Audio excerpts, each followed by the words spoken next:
Graça e paz, queridos, bom dia. Sejam todos bem-vindos, bom revê-los. Bom ter minha mãe aqui depois do dia de ontem, que a gente acabou baixando o hospital, mas ela já está aqui, graças a Deus. Bom ver a irmã Márcia de volta, estávamos saudosos dela e da família. Bom rever a todos, bom receber o José, que é um amigo que conheci em viagem, a gente foi estreitando alguns laços, ele já estava por vir aqui nos visitar e aprove a Deus trazê-lo hoje. Muito obrigado ao Senhor por isso.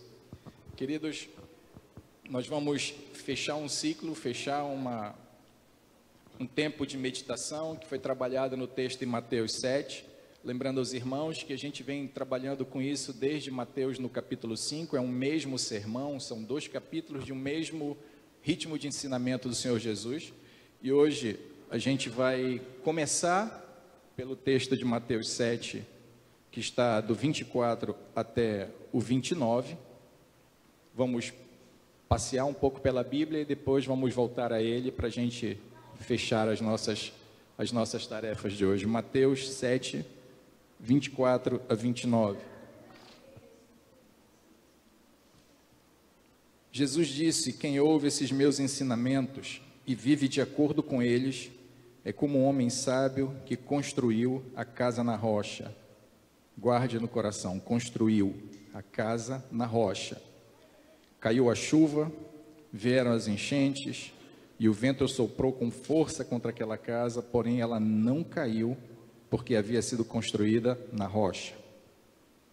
Quem ouve os meus ensinamentos e não vive de acordo com eles, é como um homem sem juízo, que construiu sua casa na areia. Caiu a chuva, vieram as enchentes, e o vento soprou com força contra aquela casa, e ela caiu, e ficou totalmente destruída. Quando Jesus acabou de falar, as multidões estavam admiradas com a sua maneira de ensinar. E ele não era como os mestres da lei. Ele não era como os mestres da lei. Pelo contrário, ensinava com autoridade dele mesmo. Glórias a Deus. Aleluia. Irmãos, a gente acabou de ler os últimos versos e diz que quando Jesus acabou de falar, quando ele acabou de ensinar, ele fez um fechamento sobre todo um trajeto de instruções que deu para aquelas pessoas que afluíram para aquele lugar. Há um dito que fala, entre todos nós aí, todo mundo já ouviu, quando alguém fala que a casa vai cair, ou então a casa caiu. Isso dá a impressão de de fato, alguma coisa bastante trágica acabou de acontecer. E no Sermão do Monte, Jesus está preparando uma construção, ele está preocupado, obrigado, minha irmã, ele está preocupado com a construção e com a edificação da fé e da promoção de um caráter. Então, quando Jesus começa em Mateus 5 a ministrar sobre aquelas muitas pessoas, as multidões que estavam ali, a grande preocupação dele é construir algo, edificar algo em torno do que nós chamamos de fé e também de um caráter. E ele se coloca como a base, a referência para essa construção, nele mesmo e no evangelho que ele está ensinando. Ele é a pedra angular dessa construção. Ele é a pedra angular da nossa reunião aqui, chamado de povo de Deus ou igreja. Ele é a rocha sobre a qual nós nos fundamentamos e erguemos todas as nossas condições como cristãos. Ele está preparando um povo para uma fé bem fundamentada, porque ele sabe que vai haver uma disputa sempre nas vidas da gente entre verdade e mentira, e mais do que isso, ele sabe da vulnerabilidade do ser humano em relação ao engano, ao pecado e ao retrocesso, ao voltar atrás de tudo aquilo para o que a gente é chamado por Deus a viver no Evangelho. Então o ponto é como não cair em engano, como estar fundamentado de uma forma que a gente não caia em engano, como não permitir que a casa caia. Este é o ponto. E para uma casa não cair, é bom que ela esteja fundamentada num bom fundamento. Porém, não é qualquer fundamento, mas um fundamento de autoridade, que é aquilo que quando fechou o versículo que nós vimos, as pessoas pensaram, ele ensina com autoridade, e autoridade dele mesmo, portanto, esta autoridade está fundamentada nele mesmo, no Senhor Jesus. A maneira da gente conseguir manter a nossa casa de pé, apesar de cair chuva de cima, vir água de baixo, vir vento do lado, é se a gente mantiver a fundamentação nele, que é a nossa rocha. E alguns cuidados a gente deve ter no caminho da construção. Enquanto a gente vai construir essa casa, enquanto nós vamos edificar essa rocha, ou edificar a casa nessa rocha, nós precisamos ter alguns cuidados, porque o mundo está bem habituado com o engano. Há momentos em que as pessoas enganam, há momentos em que elas são enganadas, há momentos em que elas se enganam, e o engano e o pecado fundamentam na mentira. Engano e pecado se sustentam, se fundamentam na mentira, com o objetivo de levar vantagem. É aquilo que a gente foi instruído há uma sessão ou outra atrás, sobre caminho largo. Toda vez que a gente se fundamenta na mentira, no engano, nós estamos correndo um trajeto no que a gente chama de caminho largo. Por outro lado, o cristianismo se fundamenta na verdade de Deus, visando a transformação do ser humano e o propósito de servir e glorificar a Deus, em vez de levar vantagem. É o que a gente aprendeu, que é o caminho estreito. Então, nessa construção que nós vamos transitar por caminhos vários, nós precisamos ter bastante atenção para saber se não estamos entrando por um caminho largo e fundamentando as coisas em engano, mentira, em areia, ou se nós de fato estamos no caminho estreito, que é o caminho para o qual Deus nos chamou. E para a gente chegar lá, eu queria recapitular algumas coisas que nós trabalhamos nas sessões passadas. E para isso eu queria só chamar a atenção de uma coisa que a gente reitera aqui. Esta é uma congregação cristã, esta é uma igreja de ensino bíblico. Eu não ouvi nenhum glória a Deus, pastor, acho que tá, melhorou.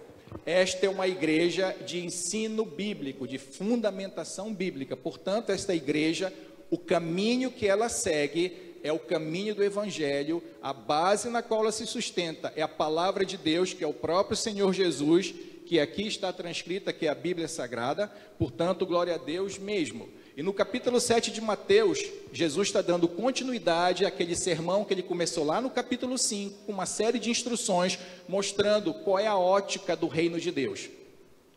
Ele falou das bem-aventuranças, falou de uma série de questões comportamentais, do exercício religioso, até que nós chegamos nesse momento em que ele começa a falar sobre julgamentos. E é o que a gente está perguntando, julgar ou não julgar, e como fazer isso. E nós fomos instruídos que há dois tipos de julgamentos, o julgamento temerário e o julgamento necessário, e ele toca no assunto muito espinhoso quando fala disso, algo chamado hipocrisia. A hipocrisia daqueles que só veem o que querem, mas não veem o que precisam ver. É aquela analogia que a gente fez entre o cisco e o argueiro. Ele fala que quem vê o cisco no olho do outro não tem autoridade, quem vê o cisco no olho do outro não tem autoridade para apontar a cegueira do seu próximo, porque esse tipo de gente não percebe a sua própria cegueira. Esse tipo de gente é capaz de perceber algo pequeno na vida dos outros, algo pequeno no olho dos outros, mas existe uma trave imensa no seu olho, um peso imenso na sua vida, em que ele se recusa a ver. Em outras palavras, Jesus está dizendo que ver o que está fora não nos ajuda a ver o que está dentro. E entender esse julgamento chamado temerário nos permite refletir que muitas vezes, no afã de a gente sentar na cadeira de juiz, a gente pode acabar sentando no banco dos réus.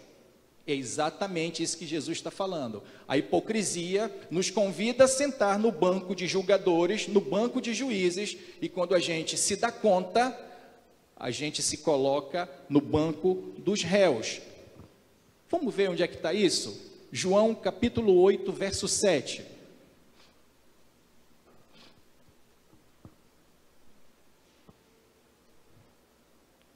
E porque insistiram na pergunta, ele, Jesus, se levantou e lhes disse: aquele que dentre vós estiver sem pecado, seja o primeiro a lhe atirar uma pedra. Essa história é bastante conhecida. Uma mulher foi flagrada em pleno adultério e a pena para aquele momento era ser apedrejada até a morte. Então, as pessoas que a flagraram, levaram até Jesus para tentar ver qual era de Jesus, de que lado ele estava. Vamos tirar uma com ele aqui e ver o que ele vai dizer. E Jesus deixou os caras falando, olha, a mulher foi pega em adultério e o julgamento rolando ali. E ela foi pega em adultério. É interessante que a mulher foi pega em adultério, mas ela não adulterou sozinha. O homem que adulterou não foi levado, foi só ela que foi levada. E ela foi pega em adultério, tem que apedrejar, tem que morrer, e Jesus quieto ali, depois que insistiram tanto, ele virou e disse isso aí. Bom, vocês estão julgando? Perfeitamente. Agora eu vou colocar vocês no banco dos réus. Quem de vocês não tiver pecado, pode dar a primeira pedrada, e o que aconteceu? Todo mundo partiu. A mulher ficou sozinha lá. Então Jesus está nos explicando que o cuidado com o julgamento é que muitas vezes a nossa posição de julgador, a nossa posição de juiz, nos coloca numa superioridade em relação aos outros, que a gente não percebe que nós estamos devendo também. A gente não percebe que a nossa casa já caiu, mas consegue tentar derrubar a casa dos outros. Mais do que isso, queridos, é preciso reconhecer o cisco que tem no meu olho. Porque é mais importante eu reconhecer o cisco que tem no meu olho do que eu reconhecer o argueiro que está na trave do outro. O argueiro que está no olho do outro. Jesus ensina que quem se percebe, quem se vê, consegue conserto. Mas quem só vê o que deseja e anda evitando a verdade, esse está cego. Da mesma maneira que aquele que está com a trave no olho. E a gente volta a repetir a mesma coisa. O negacionismo certamente é a face mais perversa do pecado. E quanto mais a gente se nega a aceitar que nós não estamos andando da maneira correta, mais a gente acumula desgraça e pecado, e mais peso e mais condenação para a vida da gente. Nós fomos ministrados naquela passagem de Lucas 18, que 2 homens foram para a oração. 2 homens foram para o mesmo templo orar para o mesmo Deus. E um batia no peito dizendo que ele era o máximo, que ele dava o dízimo, que ele fazia isso, que ele fazia aquilo, e olhou para o lado e disse, eu não sou igual a esse lixão que está aqui, esse pagão, esse publicano. E o outro, humilhado, aceitou a humilhação e se humilhou diante de Deus. Então, queridos, se a gente não perceber a nossa demanda, não perceber as nossas limitações, não adianta eu perceber dos outros. Mudar os outros não vai mudar a minha vida, mudar os outros não fará a vida melhor. A transformação precisa começar em cada um de nós. É preciso que haja um julgamento de cada um de nós sobre nós mesmos. Não adianta eu julgar os de fora, porque eu não vou consertá-los, eu não vou mudar a vida deles. Eu vou só desperdiçar energia e deixar de olhar para dentro e consertar aquilo que eu preciso. Então, nesse tipo de julgamento, que é o julgamento temerário, não há boa intenção. O desejo é só condenar. Pessoas que têm esse tipo de exercício de julgamento não julgam senão para condenar. Tudo que elas desejam é condenar as pessoas. Diz em Mateus 23, 1-4, esse tipo de comportamento, esse tipo de julgamento, Jesus pregou às multidões e aos seus discípulos, e os escribas e os fariseus se assentaram na cadeira de Moisés.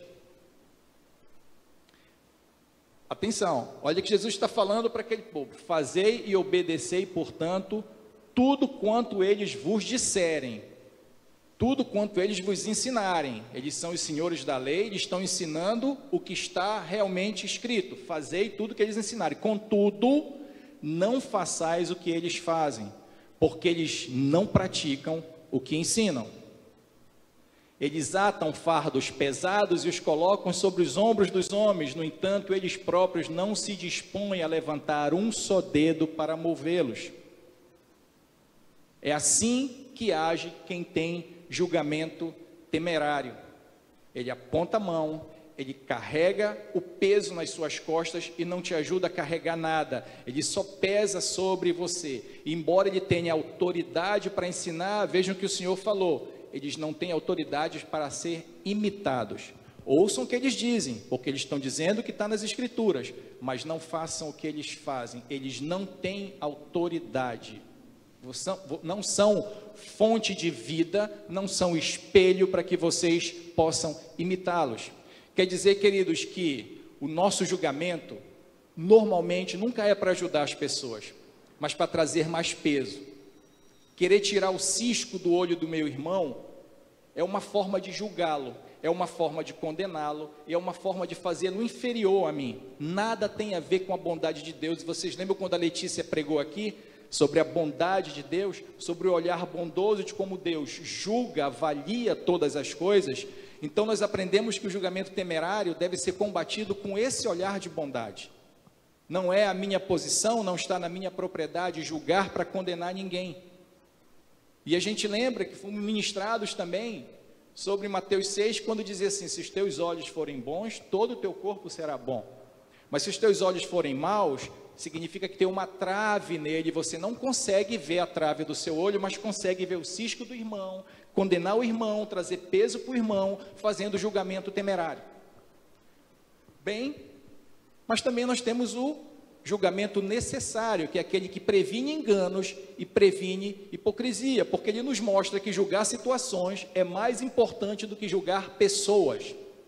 Em Mateus 7,6, Jesus ensina que nós devemos saber quem são os cães, quem são os porcos. Não para julgar as pessoas, mas para que a gente não desperdice tesouros, coisas preciosas. O que Jesus está nos ensinando, na verdade, é julgar o que é precioso, que é o Evangelho. E não desperdiçar com quem não tem interesse em aprender o Evangelho. Da mesma forma em que Jesus, enquanto estava sendo lá inquirido pelas autoridades, ele se manteve em silêncio, porque essas autoridades não tinham para ele, Jesus, autoridade sobre ele. Estavam tentando armar uma casinha para colocar Jesus numa situação de culpa e de condenação, mas ele se manteve calado. Por quê? Ele fez um julgamento que era necessário, de não se desgastar, não jogar palavra ao vento com pessoas que não queriam entender a verdade. O julgamento precisa de autoridade e isenção, e aquilo não estava acontecendo, e que isso não aconteça conosco, que isso não se reproduza no nosso meio.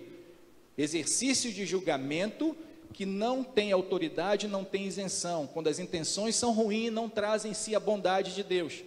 No final das contas, Jesus está ensinando que nós podemos ser condenados por causa da nossa hipocrisia, porque desejamos uma autoridade que nós não temos, mas a hipocrisia que nós negamos ter, essa nos tem, essa nos possui, essa é nossa dona, e a gente com uma trave no olho não consegue ver, uma trave na alma não consegue ver, uma trave no entendimento não consegue perceber. De certa forma, querido, Jesus está nos orientando ao cuidado com o que é falso. É importante ter critérios adequados para julgar quando algo é ou não digno de confiança. Então, diante de especulações, de falatórios, de fofocas, de publicações, seja lá o que for, eu, como cristão, se estou fundamentado na rocha, que é Cristo, e fundamentado nesta palavra, que é a palavra de Cristo, bom, se assim é verdade, eu preciso definir qual é a minha posição.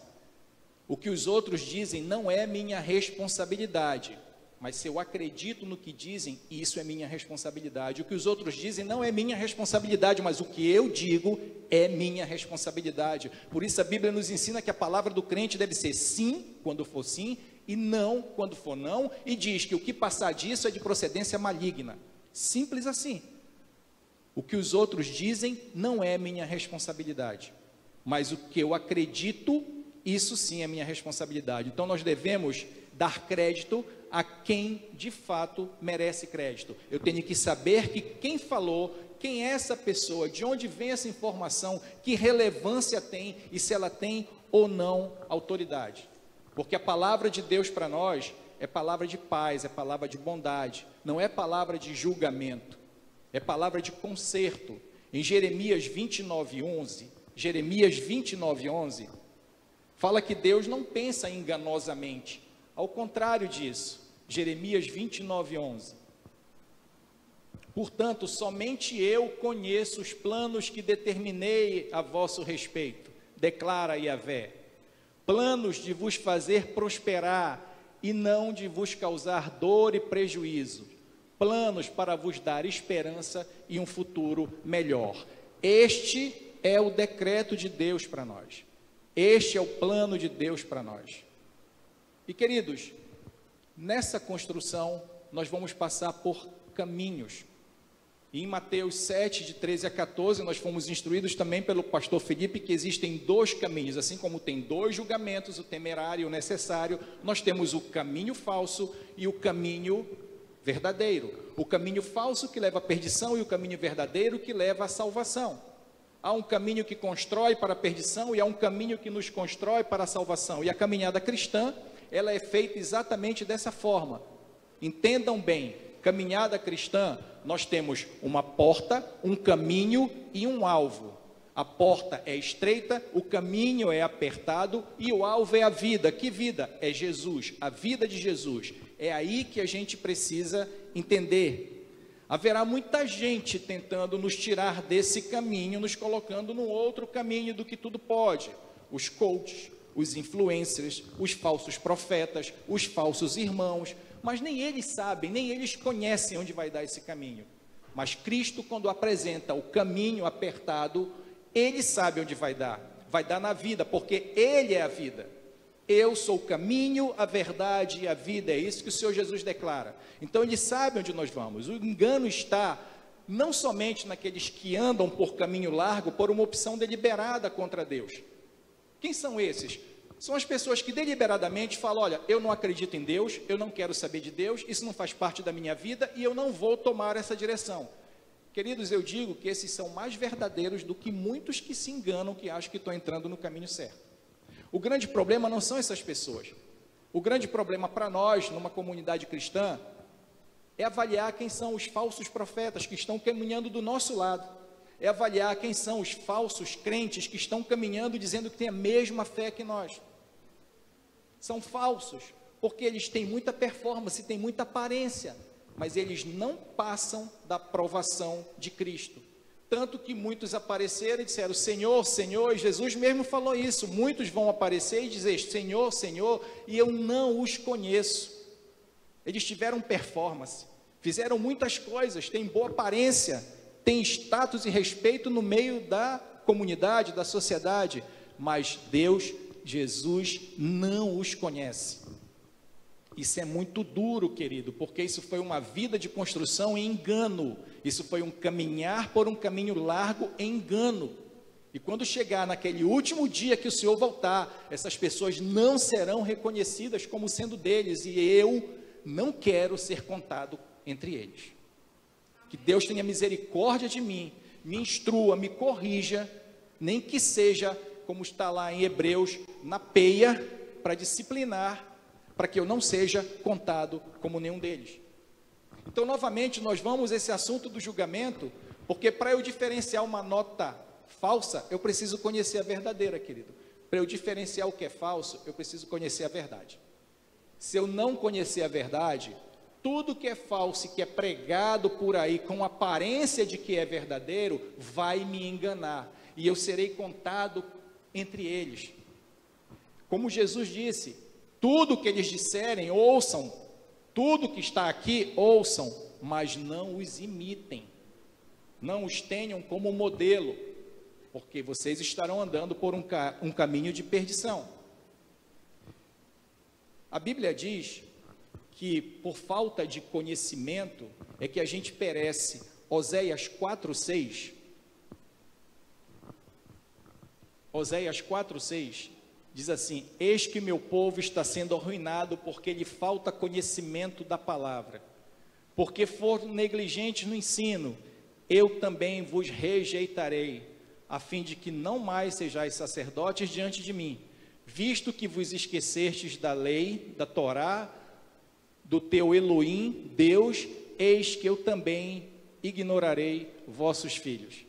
Querido, é muito claro, quem não conhece a palavra, não anda por ela, vive um engano e está sendo destruído por falta de conhecimento da palavra. E isso não atinge só quem é destruído, isso é passado para gerações que vêm. E nós temos responsabilidade conosco e responsabilidade com as gerações que estão por vir. Então eu digo, irmãos, que a vida cristã, ela exige conhecimento, como nós vimos, exige fé e exige prática deste conhecimento por meio da fé.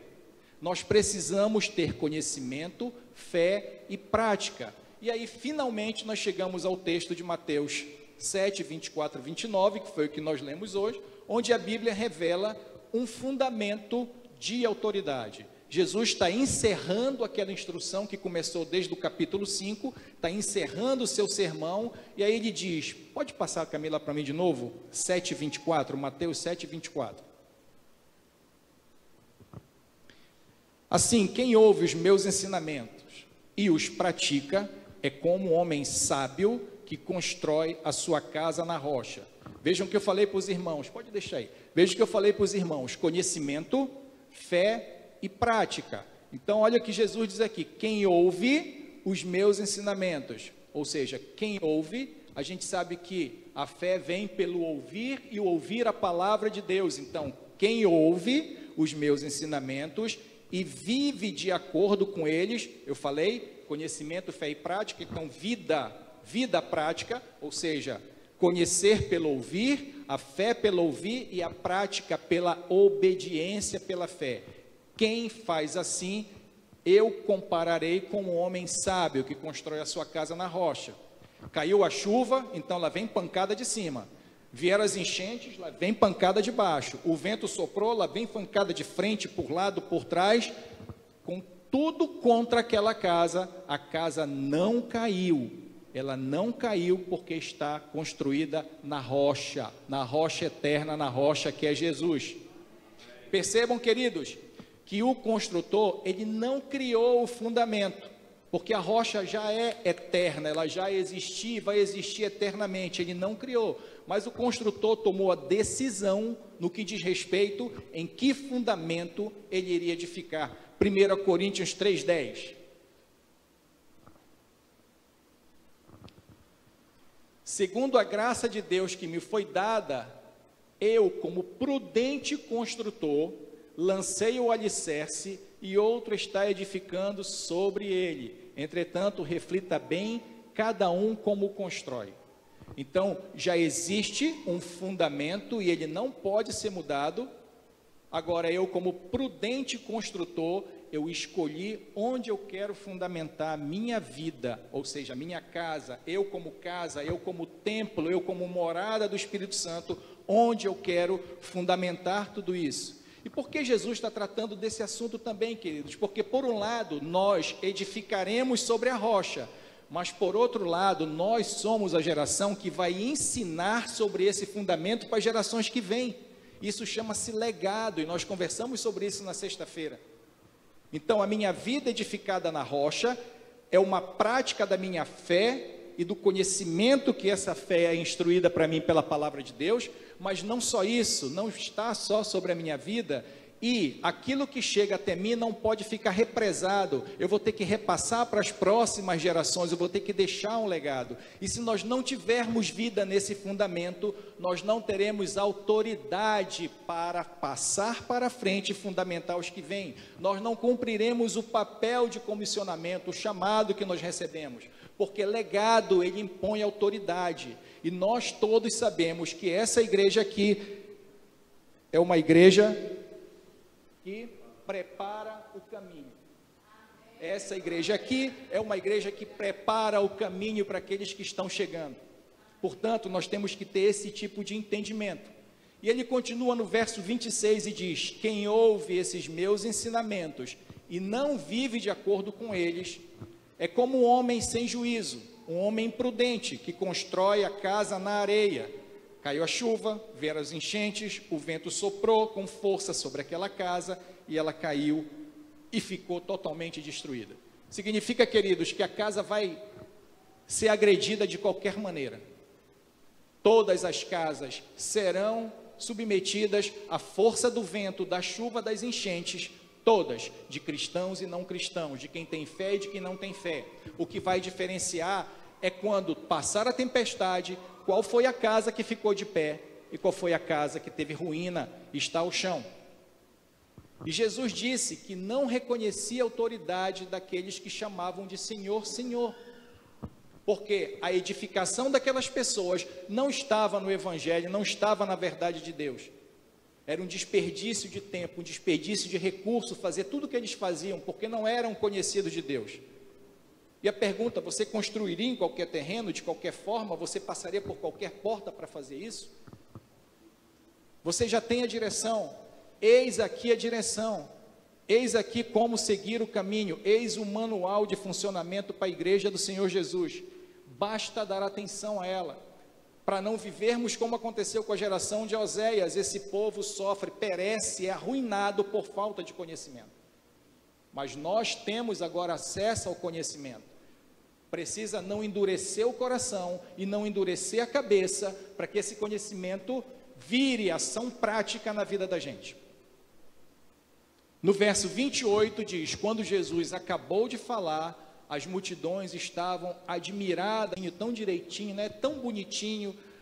Eu acho legal, mas nem por isso elas são inspiradas, nem por isso elas se deixam alcançar, nem por isso elas mudam de caminho. Elas continuam no caminho largo, enquanto a gente continua sendo bonitinho para elas no caminho estreito. Mas eles dizem, ele não era como os mestres da lei, pelo contrário, ensinava com a autoridade dele mesmo. Então vamos lembrar aqui um detalhezinho. Primeiro Jesus disse lá em Mateus 23, que a gente viu, para nós não imitarmos aqueles religiosos. E agora, lembre mais uma coisa que Jesus disse para nós em Mateus 5:20. Pode colocar, por favor, Camila, Mateus 5:20. Porque vos digo, igreja alto monte, se a vossa justiça não exceder a dos escribas e fariseus, de modo nenhum entrareis no reino dos céus. Então, primeiro Jesus fala, não imitem religiosidade, não imitem gente religiosa. E mais do que isso, não só não imitem, mas façam algo bem diferente deles, mas muito diferente, que exceda, que a justiça de vocês exceda a dos religiosos. Aqueles que atam fardos sobre os outros, aqueles que fazem julgamento imprudente, julgamento desnecessário, excedam com a justiça de vocês em bondade, em amor, em obediência à minha palavra, tudo o que eles não fazem. E hoje nós recebemos, queridos, esse evangelho, esse chamado de Cristo chegou à nossa geração. Hoje nós temos que dar continuidade a esse trabalho, mas como fazer isso? Como eu vou estabelecer um fundamento se eu não tiver vida nele, se eu não demonstrar autoridade em relação a esse fundamento que está na minha vida? Como eu vou preparar o caminho para os filhos da nossa geração e para os filhos dos nossos filhos e para toda a criação de Deus ser reconciliada com ele? Como eu posso ser parte de uma igreja que tem funcionalidade? E a gente já ministrou isso e não custa nada lembrar. Igreja não é esse templo, não são essas quatro paredes. Isso aqui é um lugar de aporte, é o lugar de nós aportarmos. Igreja é a junção de todos nós, somos nós nos tornando um corpo, um organismo vivo, um organismo eficaz, produzindo frutos que permanecem, dando testemunho de Cristo lá fora e mostrando a autoridade que Cristo tem sobre nós e a autoridade que no nome dele nós temos em levar esse evangelho para frente. Imaginem só vocês entrando no meu consultório, todos sabem aqui que eu sou intensivista, minha formação é de cirurgião. Imagina se alguém ia num consultório comigo para fazer pré-natal. Não tem sentido, queridos, nenhum sentido. Eu posso ser médico, eu posso ter conhecimento, eu posso ter até legalização dos conselhos de classe para funcionar, mas o que eu poderia oferecer a vocês se não engano? Que autoridade científica eu sou para militar por essa área? É a mesma coisa que a gente está falando aqui. Como é que eu posso inspirar pessoas, mobilizar pessoas, dizendo que o evangelho é bom, dizendo que Jesus é maravilhoso, dizendo que Jesus salva, dizendo que a igreja Alto Monte é uma igreja cheia do Espírito Santo, e aí eu não dou testemunho. Por isso, Tiago diz, Tiago 1, 22 a 25.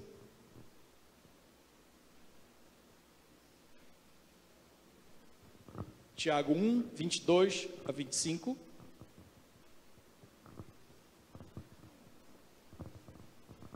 Sede praticantes da palavra e não simplesmente ouvintes, iludindo a vós mesmos.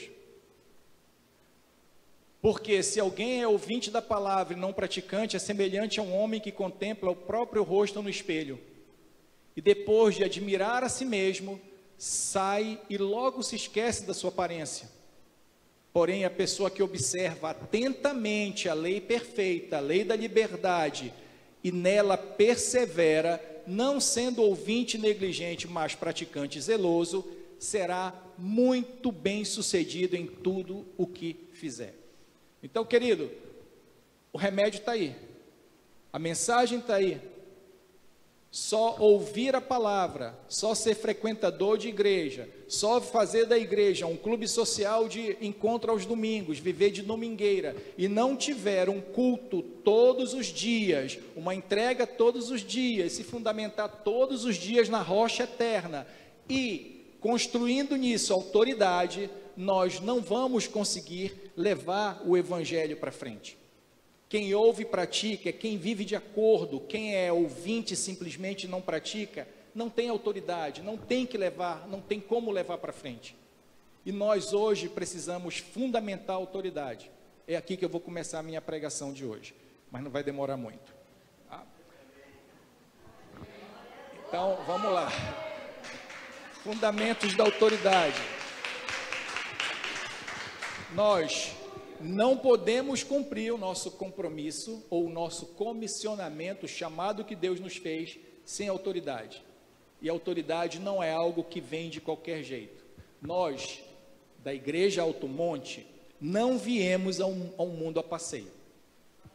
Nem estamos aqui reunidos por mero formalismo de religiosidade, que a gente tem que bater ponto numa igreja no final de semana para lavar a consciência e dizer, pronto, já me livrei desse compromisso hoje, eu gosto de ir para a igreja bem cedo, que é para eu me livrar logo. Esse conceito existe. Imaginem só, este conceito existe. Eu já vou cumprir a minha etapa com Deus, já fico livre de Deus, já fico livre das minhas... Aí eu vou poder curtir o domingo, como se isso aqui fosse uma tortura. Não é curtido. E a Letícia abriu o culto dizendo, alegrei-me quando me disseram, vou à casa do Senhor. Mas existe esse entendimento. Por quê? Porque esse entendimento está errado. Falta entendimento, na verdade. Então, nós não viemos a passear nesse mundo, nós viemos aqui para um chamado e não para cumprir um formalismo. Isso aqui não é um clube. Isso aqui é a casa de oração, é a igreja do Senhor. E nós não podemos comprometer esse chamado e não podemos cumpri-lo sem autoridade e sem legalidade. E eu queria falar para os irmãos alguns princípios de autoridade, porque a autoridade é necessária em qualquer instância das relações humanas, seja na família, na igreja, nas empresas, nos governos. Isso tudo necessita de autoridade, porque se não houver esta ordenação, tudo vira uma bagunça, terra de ninguém, um caos, tudo fica desorganizado. Então a autoridade ela precisa ser considerada pelas pessoas, as pessoas têm que ter consideração também pelas autoridades, e entre as pessoas isso precisa ser entendido para que a vida tenha ordem. Os princípios da autoridade são vitais, viscerais para o funcionamento das organizações em qualquer situação. E não é diferente aqui, que nós somos uma congregação com cunho espiritual, sobretudo.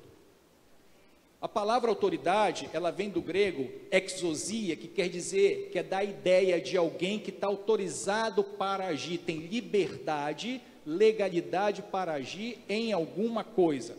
É alguém que foi colocado num determinado posto para dar direcionamento, dar rumo para alcançar objetivos, alvos. Foi o que Jesus fez quando chamou os seus discípulos. Era o que ele estava fazendo quando estava fazendo o discurso do Sermão do Monte. Ele estava ensinando as pessoas para dar direção, para dar rumo a elas sobre o que era o entendimento do reino de Deus. E o que a Bíblia diz sobre a autoridade, queridos? Ela dá um destaque especial, Romanos 13, 1, 2. Romanos 13, 1, 2 diz: todos devem sujeitar-se às autoridades superiores, porque não há autoridade que não venha de Deus, e as que existem foram ordenadas por Ele. Portanto, quem se recusa a submeter-se à autoridade está se colocando contra o Deus que instituiu. E aqueles que assim procedem trazem condenação sobre si mesmas. Ponto. Portanto, querido, desobediência, rebeldia não atraem bênção. Ao contrário disso, atrai a ira de Deus e condenação. E era o que os fariseus faziam quando resistiam ao evangelho e à autoridade de Cristo. É o que alguns judeus faziam quando resistiam à pregação de Paulo. E que nós não sejamos contados entre eles, porque é o que alguns crentes fazem quando são resistentes à palavra de Deus, quando são resistentes à liderança, quando são resistentes ao pastoreio, quando são resistentes ao que o Espírito Santo está dizendo. Que nós não sejamos contados entre eles, porque a condenação está preparada para aqueles que resistem à autoridade. Deus é a única autoridade absoluta, apenas Deus detém essa autoridade absoluta, porque foi Ele que criou todas as coisas, e Ele é inerrante, Ele é perfeito, portanto, Ele detém nas suas mãos todo o poder e o controle de tudo. Ele tem o pleno conhecimento de todas as coisas que vão acontecer, Ele está no controle da natureza, do universo, portanto, Ele é a única autoridade absoluta, inconteste, e que não pode ser colocada em xeque. E nada acontece sem que Deus saiba. E eu sei que algumas pessoas vão perguntar, então por que Deus não evita isso ou não evita aquilo? Evitar não é a única demonstração de que Deus está no controle das coisas. Porque Deus tem propósitos sobre muitas coisas, e às vezes é preciso que essas coisas aconteçam para que os propósitos de Deus se cumpram. E o homem também é uma autoridade, só que o homem tem uma autoridade delegada por Deus, diretamente ou indiretamente. Gênesis 1, 27 e 28. Deus, portanto, criou os seres humanos, a sua imagem, a sua semelhança, os criou, macho e fêmea os criou, Deus os abençoou e lhes ordenou: sede férteis e multiplicai-vos, povoai, sujeitai toda a terra, dominai sobre os peixes do mar, sobre as aves do céu, sobre todo animal que rasteja sobre a terra, dominai. Então, desde o princípio, Deus, como sendo a maior autoridade, quem criou todas as coisas, delegou ao homem a autoridade de ser dominante. E toda autoridade procede de Deus, João 3,27. Toda autoridade é delegada por Deus, João 3,27.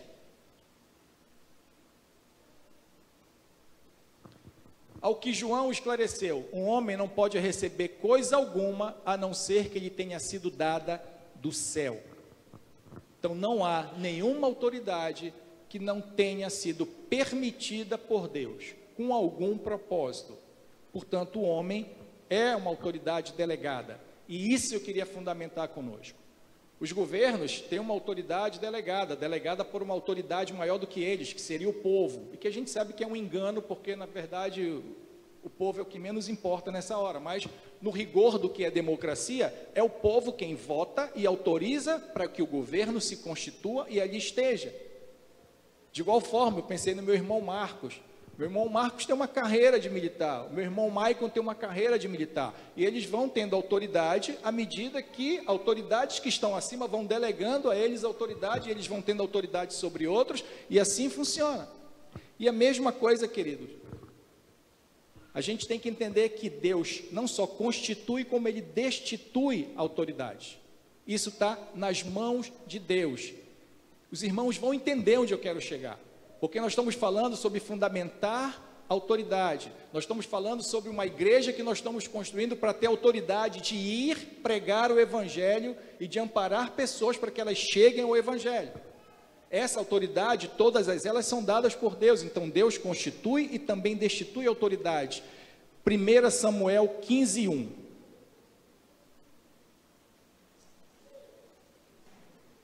Samuel 15:1. Samuel exortou a Saul dizendo: foi a mim que Yahvé enviou para te ungir rei sobre o povo de Israel. Portanto, escuta as palavras do Eterno. Deus constituiu um rei. Agora passa, por favor, por 23. 1 Samuel 15:23. Passado um tempo, Saul meteu o pé na jaca, e aí? Porque a rebeldia é como o próprio pecado da feitiçaria e a arrogância como o mal da idolatria. Samuel está falando para Saul: porque rejeitaste a palavra de Yahvé, ele também te rejeitou como rei do seu povo. Então, o mesmo Deus que bota no poder é o mesmo Deus que tira do poder, porque ele tem os seus propósitos.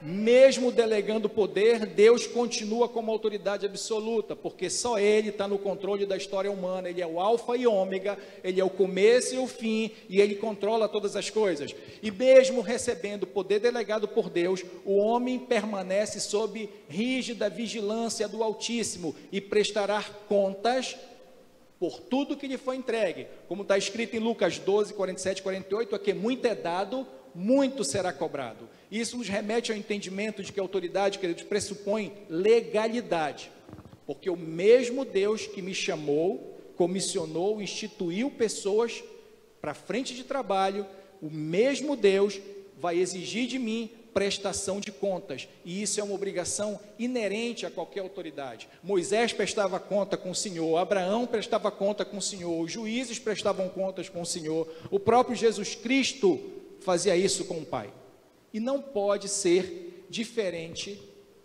conosco. Então, como é que nós vamos fundamentar a autoridade, queridos? Com o entendimento de que Deus é autoridade absoluta e tudo vem dele. Daniel 2:21 diz que ele faz mudar os tempos e as estações, e põe os reis no poder e os derruba. E em Salmos 33, 12, 14 diz: feliz a nação cujo Deus é o Senhor. Então todos os poderes, querido, todos estão sob a autoridade de Deus. E foi isso que Cristo fez ao deixar o seu trono e se tornar um de nós e nos conduzir à verdade e à salvação, porque a autoridade nos é dada para que a gente leve as pessoas para um alvo. A autoridade nos é dada como responsabilidade de conduzir as pessoas para um alvo, é para o bem das pessoas e para a glória de Deus. Filipenses 2, 7 e 11. Filipenses 2, 7 e 11.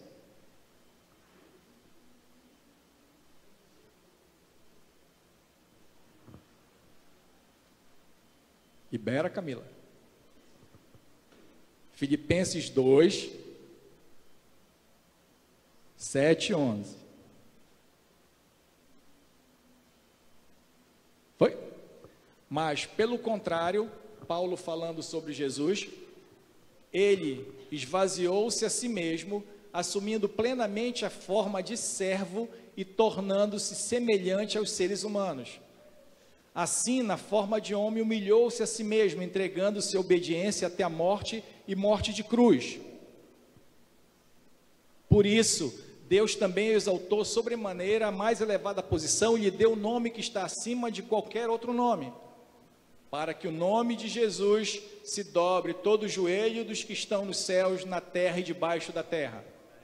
E toda língua confesse que Jesus Cristo é o Senhor, para a glória de Deus Pai. Portanto, a autoridade de Cristo, que o fez transformar-se num simples humano como nós, adquirir a nossa condição humana, ele o fez com a autoridade dada pelo Pai, mas usou da sua autoridade para nos beneficiar, para nos conduzir, e nos beneficiou de tal forma que nos poupou daquilo que era merecido por nós, a morte de cruz. E ele lá nos substituiu sobre tudo isso. Então nós entendemos que a autoridade precisa ser vivida nesse tipo de ótica. A autoridade que nós temos, nós precisamos viver nessa ótica de conduzir as pessoas e de experimentar crescentemente o que é autoridade para as nossas vidas. Uma delas é orar pelas autoridades. 1 Timóteo 2, de 2 a 6. 1 Timóteo 2, de 2 a 6. Orem pelos reis e por todos os que exercem autoridade, para que tenhamos uma vida tranquila e pacífica com toda piedade e dignidade. Isto é bom e agradável diante de Deus, nosso Salvador, o qual deseja que todas as pessoas sejam salvas e cheguem ao pleno conhecimento da verdade. Porque é um só Deus e um só mediador entre Deus e o ser humano, Cristo Jesus, homem. Ele se entregou em resgate por nós, para servir de testemunho a seu próprio tempo. Então, queridos, não nos compete julgar a autoridade, se do partido A, do partido B, não nos compete. A nossa posição como igreja do Senhor, edificados na rocha, é orar pelas autoridades, porque interessa a Deus que todos sejam salvos, que todos cheguem ao conhecimento. A cruz não foi só para mim, a cruz foi por todos. Todos aqueles que receberem, que crerem, quiserem mudar de vida, a todos é dado o direito. Não sou eu que tenho que fazer julgamento temerário. Não sou eu que tenho que olhar o cisco que está no olho do corrupto X, do corrupto Y. Eu tenho que me preocupar se não tem trave no meu olho. E essa é a autoridade que Deus me deu. E Deus nos deu até autoridade de oração para orar em nome de Jesus Cristo. E Ele fala, o que pedirem ao Pai em meu nome. Então Ele está nos transferindo a autoridade de lidar com o Pai. Ele é o único mediador e nós, usando o nome dEle, conseguimos fazer isso por nós e por todos os outros. E a autoridade, queridos, vai precisar de cooperação de todos. Todos aqui têm família e sabe que dentro da família é preciso ter cooperação da autoridade. Em Efésios 5, Paulo dá uma instrução à família, fala que a esposa deve obedecer ao marido, assim como ela obedece ao Senhor. E é preciso ter cooperação, e que o marido deve amar e cuidar da sua esposa, assim como Jesus cuidou da igreja. E fala em Efésios 6, que os filhos devem obedecer aos pais no Senhor, e que os pais não devem irritar os filhos. Então, mesmo na família existe um nicho de autoridade, onde o marido é o cabeça, mas todos são cooperadores disso. Não é possível uma autoridade prosperar se não houver cooperação. E a mesma coisa no chamado eclesiástico. E agora nós estamos chegando na nossa realidade. Nós temos chamados aqui. E a igreja é constituída por homens e mulheres que foram chamados por Deus para viver e exercitar determinados ministérios. Foi Deus quem os chamou. E a despeito de religião, nós temos uma convocação santa de Deus para as nossas vidas. Pedro vai dizer na sua primeira carta, no capítulo 5, verso 2, apacentai o rebanho de Deus que está entre vós, tendo cuidado dele, não por força, mas voluntariamente, não por torpe ganância, mas de bom ânimo. E queridos, para um pastor apacentar o seu rebanho, duas coisas são necessárias fundamentalmente.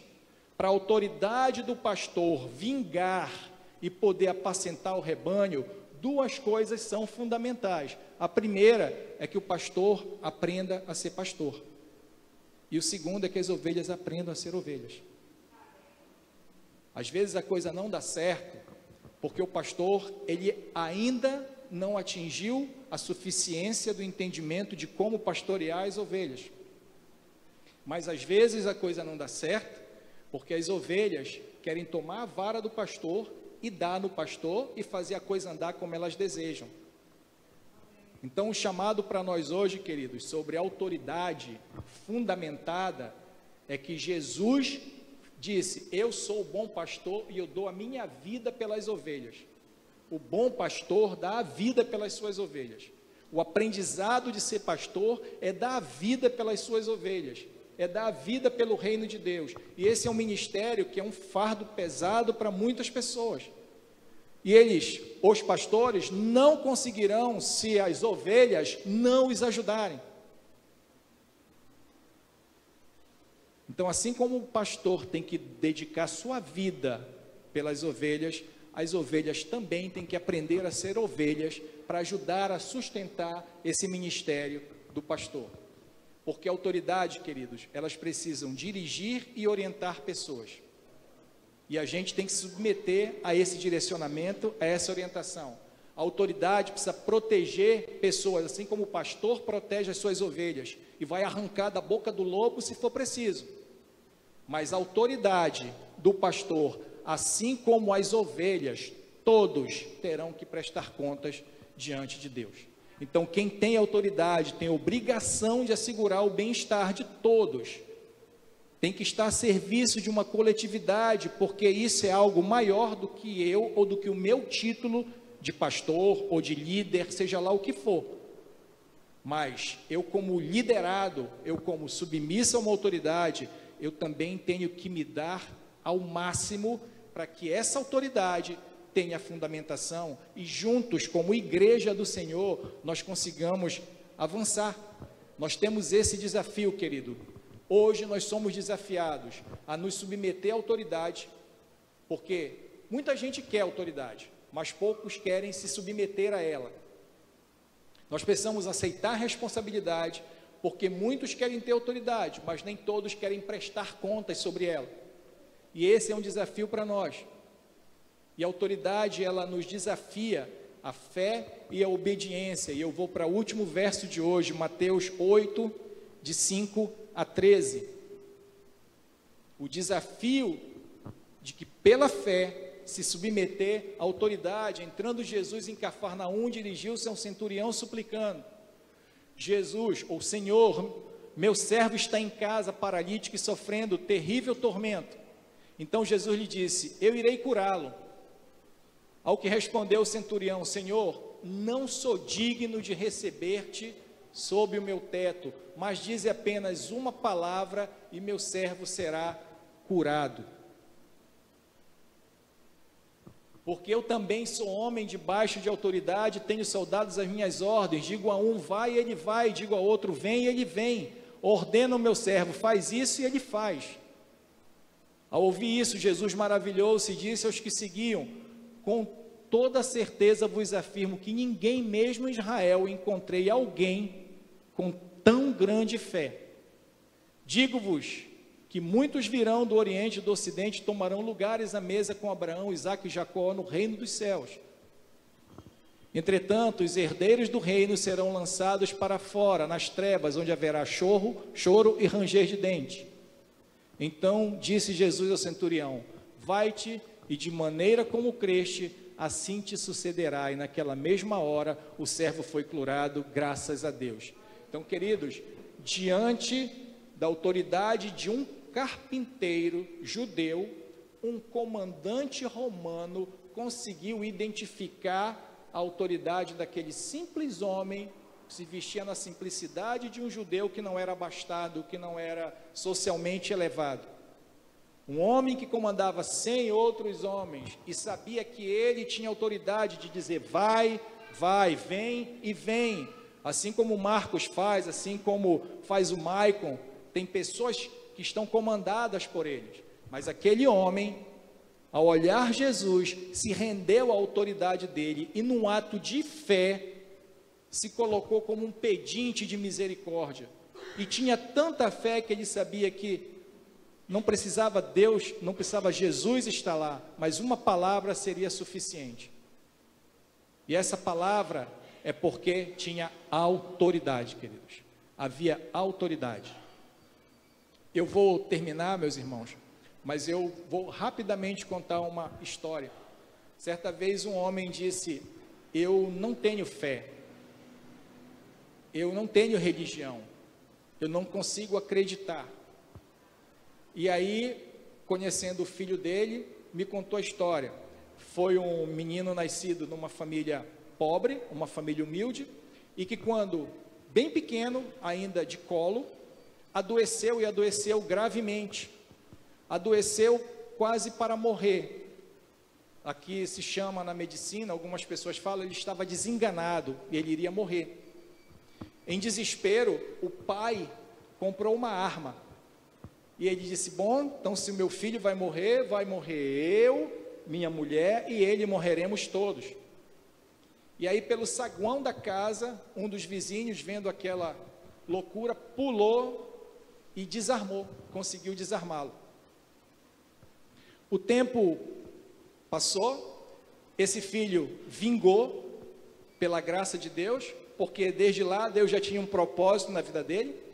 Esse cara se transformou num rapaz, virou um homem, entrou numa faculdade pública, fez uma formação acadêmica, hoje inclusive ele é médico, e com tudo o que aconteceu, hoje ele é o amparo na velhice dos pais. Aquele que podia ter sido morto lá nas primícias dos seus dias, hoje ele é o amparo na velhice dos pais. Se isso não é propósito de Deus, se isso não é motivo para esse pai ter fé e rever os seus conceitos, levantar a cabeça e dizer, esse é um milagre,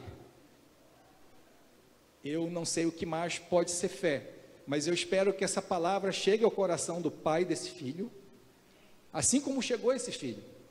Esse filho hoje é um missionário, ele é envolvido com uma comunidade cristã, ele é missionário onde quer que ele esteja, ele é missionário onde ele dá aula, ele é missionário como médico, ele é missionário com todo o seu entorno, ele busca ser missionário na casa dele, na família dele, e o propósito de Deus que começou lá há quase 50 anos, hoje se cumpre, e pai e mãe sobreviveram para ver esse filho vivo, saudável, como missionário de Deus, porque este filho reconheceu a autoridade de Cristo, reconheceu que precisava fundamentar sua vida nessa rocha que é Cristo, na palavra de Deus, e esse é o maior testemunho de fé que essa família pode ter. Este é o maior milagre que essa família pode ter. Então eu gostaria muito que essa história chegasse ao coração desse pai. Eu nunca tive a oportunidade de falar para ele assim tão diretamente, nunca tive a oportunidade, né? Mas por saber quem é o filho dele, por saber da história e por entender que esse é um milagre de Deus, um propósito de fé, e para que esse pai seja erguido com um tempo novo na sua vida, para que ele desarme o coração, abra a mente.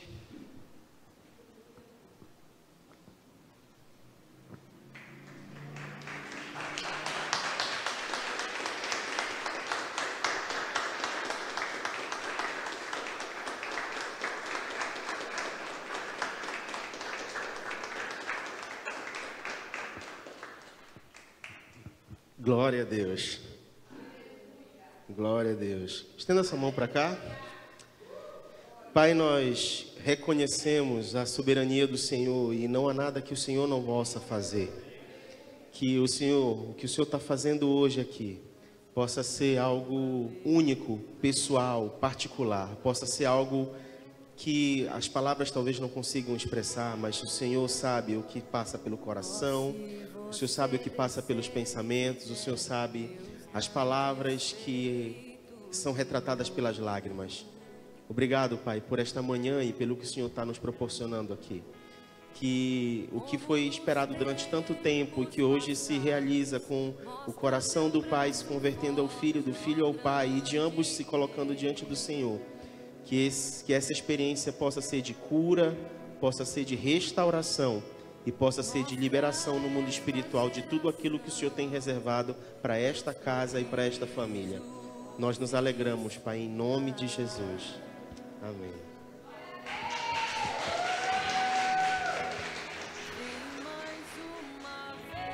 Eu só queria dizer que de uns tempos para cá, eu deixei de ter religião. Eu passei muitos anos na igreja católica, onde todos meus filhos foram batizados. Servi por muitos anos, quase 20 anos, mas percebi que a religião, ao invés de aproximar os homens, pelo contrário, os afastava. Então eu resolvi deixar de ter religião. Porém, nunca deixei de ter Deus no meu coração. busco a minha maneira, não sei se de forma errada ou egoísta, seguir apenas os ensinamentos que eu aprendi através da Bíblia Sagrada, os ensinamentos de Jesus Cristo.